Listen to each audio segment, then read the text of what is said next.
Welcome back. Thom Hartmann here with you, and Congressman Mark Pocan taking your calls for the hour. Pocan.house.gov. You can tweet him at @RepMarkPocan. Congressman, you're still with us? I am. Okay, let's pick up some phone calls here. Isabel in Minneapolis, Minnesota. You are on the air with Congressman Pocan. Awesome. Thank you so much. So I'm pretty new to this program. My dad listens to you a lot, and I try to stick to more, I guess, neutral stuff. But I find you fascinating. And I would just like to hear your opinion on the idea of a President Pence, because as a queer woman, he's terrifying. And Trump kind of seems like chaotic evil, but Pence is lawful evil. And in my opinion, I think he would be worse. So I'm just kind of scared right now. Can you maybe talk about your opinion on that? Congressman? Yeah, absolutely, Isabel. So as a gay man, I completely understand, right? He was probably the most homophobic governor in the country when he was thinking about running for president, and because of how poorly he handled his discriminatory so-called religious liberty law, he couldn't actually be one of the 16 dwarves that ran for president that Donald Trump came out of that pile on. And there's every reason to believe he would be a terrible president from the lawful basis, as you said. The problem is, if this president did something that's unlawful, we have to act regardless, even if the alternative in some cases could be worse. I would argue someone who's been, as you said, this chaotic, this erratic, this narcissistic, this problematic at so many levels, you have to do our job, which is to go after him. But I think what we're finding today, and I think will continue to come out, is if we find out that Mike Pence knew more than we've been privy to knowing in the past, I think he's going to be weakened out of all this as well. So I don't think you can make a decision that you do one thing because the other thing might be worse. We've got to do our jobs, and if something was done illegally and something is done impeachable, we have to do impeachment. However, you can still deal with the second part of that. You just can't equate them in making the first decision. Yeah. Russell in Hickory Hills, Illinois. You're on the air with Congressman Pocan. Russell? Oh, yes, Thom, Hey. Mr. Pocan. I want to go somewhere else. Last night I was watching Street Sign. Barney Frank was on. He's saying any of you guys under the cover of Comey are going to rip out Dodd-Frank. There'll be nothing left of it. Yeah, that vote is going to happen this afternoon. Huh? That vote is going to happen this afternoon, isn't it, Congressman? Yes. In fact, not only is the vote happening this afternoon, but they wouldn't accept any Democratic amendments on the floor for this bill. So they have no intention of actually trying to pass something that would be to fix any perceived problems out there. They're just out there, in a large part, trying to continue the dismantlement that they've started on Dodd-Frank, which is, again, putting the big banks back in charge, what put us into the conditions of pre-2008. So it's not intended to be the same day of the hearing. I mean, I think this was planned for a while. I'm not going to say that they did it to hide it. I do think, though, that, no matter what, they're proud of the fact that they're dismantling this.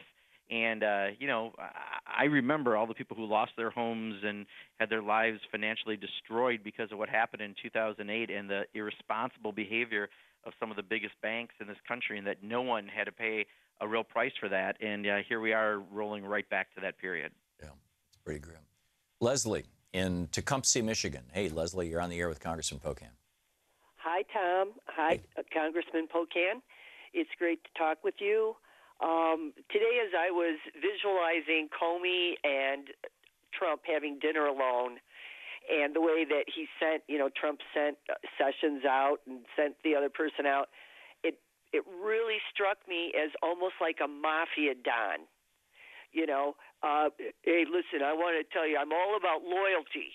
Now you're going to just let this thing go, right?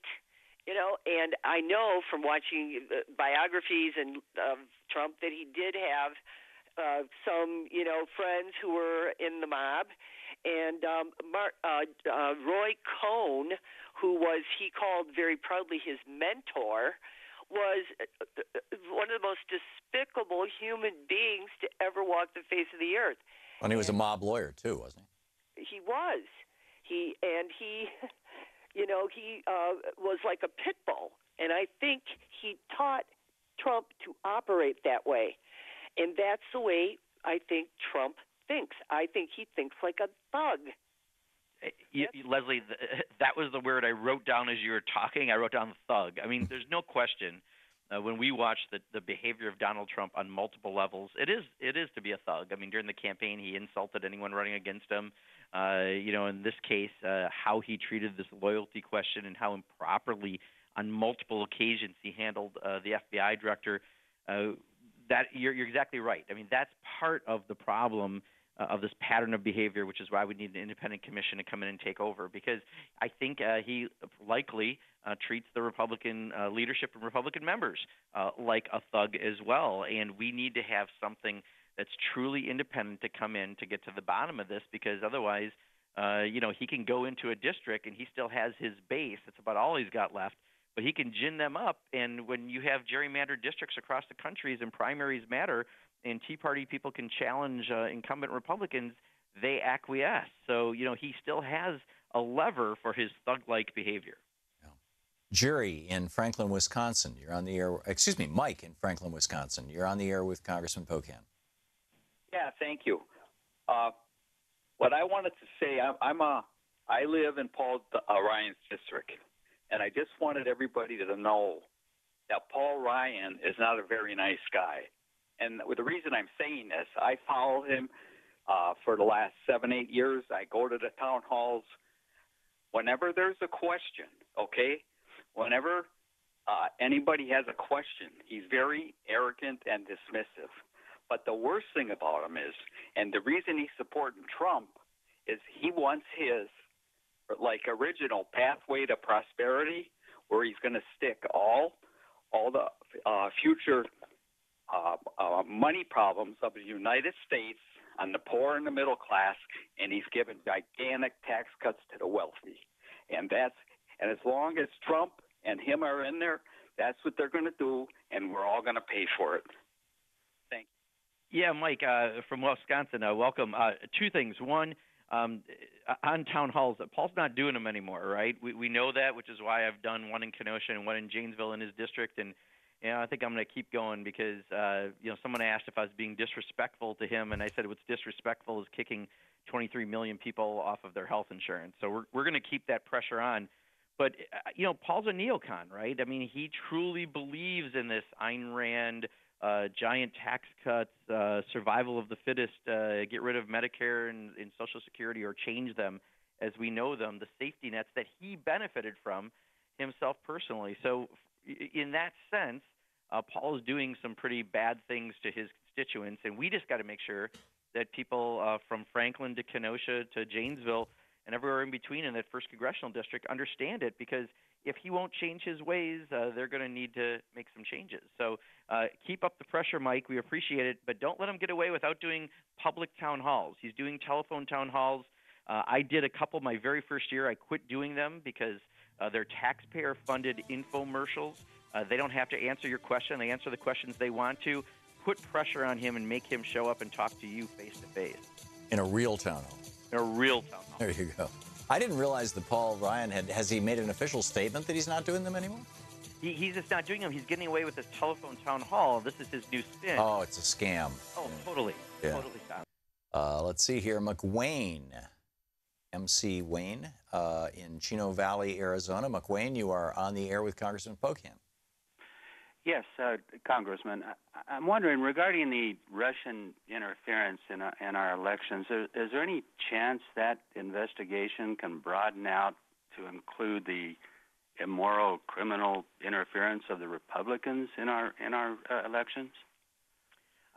It depends. If the people of this country finally get upset enough with what's coming out about the Russians interfering, and they decide our elections need to have the utmost integrity because our democracy is based on having free and fair elections, then we can have talks about interstate cross-check and photo ID laws and same-day registration and all the other things that we should be able to have conversations. But I think first and foremost on the plate, I don't want to lose focus, is that you can't have another country interfering with our elections in a wide variety of ways, and most recently from the leaked document, directly trying to hack into the very companies that make our voting machines and the election officials that run our elections. I think for right now I'm going to keep the focus on that, but I totally appreciate and understand your perspective, and let's hope that that opens up a bigger, broader debate. Norma in Montgomery, Alabama. You're on the air with Congressman Pocan. Hi, Dr. Thom. Representative Pocan. McWane's question kind of builds on what I wanted to ask, if he'll forgive me. How much or what is known about the ethics or legalities of representatives or senators taking money from a foreign country, from a lobbyist that works for a foreign country, and how illegal is that? And even though Dr. Thom and I have disagreed on the definition of treason before, is this treasonous for a representative or a senator to take money from a foreign country? Well, and just to put it in context, there was a New York Times story a couple days ago about how leading up to Trump's meeting with the Saudis, they had put more than $23 million into the pockets of members of Congress, if I'm remembering that correctly, or in lobbying. So anyhow, Congressman, your thoughts? Yeah, I mean, there are ethics laws that cover this area, and I don't know of anyone who is in violation of what the current laws are. Now, if people are arguing that some of the laws shouldn't be as loose as they are to allow, some types of money in, certainly that should be debate. That takes us everything from Citizens United to a whole lot of issues around that. What I can tell you is that I truly believe, from a lot of discussions I've had with people who work in the campaign finance arena, it's interesting, but the general public actually doesn't have a huge problem with the people who try to give us money. They think that like a corporation that tries to give campaign donations is just doing their job to ensure their profit. But they really hate the politician that takes that money. And I think we really need to keep more of the focus on the fact that you've got politicians taking money from some of these sources, and why would they unless it's in the interest of that special interest and what that means. So I think that, again, we have to understand people think it's okay. From everything I've seen, and even though I don't agree with it, they think it's all right for someone to try to do that, but they don't think it's right for the elected official to take the donation, and we really need to double down on that emphasis. Congressman Mark Pocan taking your calls. We'll be back with more of your calls for the Congressman right after this. You can tweet him at Rep. Mark Pocan. You can visit his website at pocan.house.gov.